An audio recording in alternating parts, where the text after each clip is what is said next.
करती हूँ और स्वागत करती हूँ सरिता लोकगीत 123 में। आज हम बहुत ही प्यारा कजरी की सुनाने जा रही हूँ। ये गीत अच्छा लगे तो लाइक शेयर कमेंट ज़रूर करना और ज़्यादा से ज़्यादा शेयर करना। बहुत ही प्यारा गीत है, आप लोग ज़रूर सुनिएगा एक बार।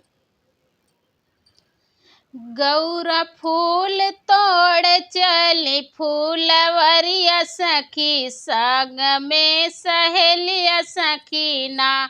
गौरा फूल तोड़ चली फूलवरिया सखी, संग में सहेलिया सखी, संग में सहेलिया सखीना। गौरा फूल तोड़ चली फूलवरिया सखी, संग में सहेलिया सखी, संग में सहेलिया सखीना। के हो बेला फूल लोढ़ के चमेली फूल तोड़ के, हो बेला फूल तोड़ के चमेली फूल तोड़ के, हो तोड़ लागे भंगिया के पतिया सखी, संग में सहेलिया सखीना।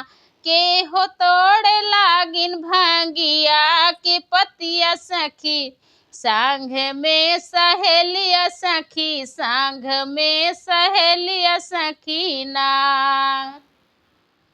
राधा बेला फूल तोड़ी सिया चमेली फूल तोड़ी, राधा बेला फूल तोड़ी सिया चमेली फूल तोड़ी। गौरा तोड़ लागी, गौरा तोड़ लागी भंगिया के पतिया सखी, संग में सहेलिया सखी, संग में सहेलिया सखीना।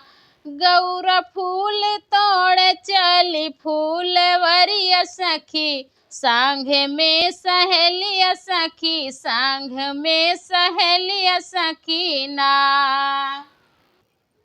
गौरा फूल तोड़ चली फूलवरिया सखी, संग में सहेलिया सखी, संग में सहेलिया सखीना। के हो बेला, के हो बेला हार गूथ के चमेली हार गूथ के, हो बेला हार गूथ के चमेली हार गूथ के, हो गूथ लागे, हो के हो गूथ लागी भंगिया के पतिया सखी, संग में सहेलिया सखी, संग में सहेलिया सखीना। गौरा फूल तोड़ चली फूलवरिया सखी, संग में सहेलिया सखी, संग में सहेलिया सखीना। गौरा फूल तोड़ चली फूलवरिया सखी, संग में सहेलिया सखी, संग में सहेलिया सखीना।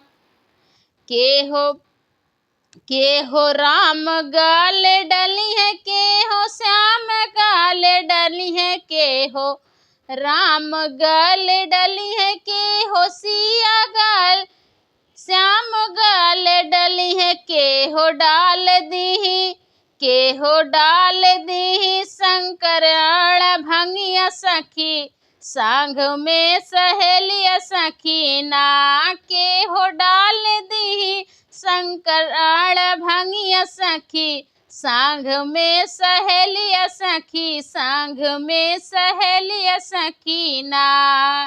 गौरा फूल तोड़ चली फूलवरिया सखी, संग में सहेलिया सखी, संग में सहेलिया सखीना।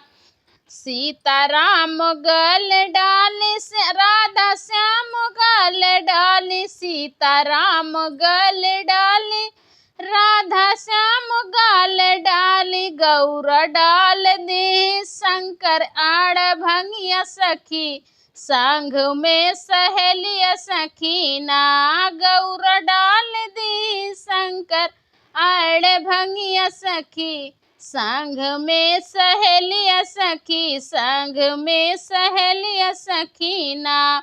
गौरा फूल तोड़ चली फूलवरिया सखी, संग में सहेलिया सखी, संग में सहेलिया सखीना, गौरा फूल तोड़ चली फूलवरिया सखी। संग में सहेलिया सखी, संग में सहेलिया सखीना। एक कजरी गीत कैसे लगा कमेंट बॉक्स में जरूर बताएं। फिर मिलती हूँ नेक्स्ट वीडियो में, तब तक के लिए बाय बाय।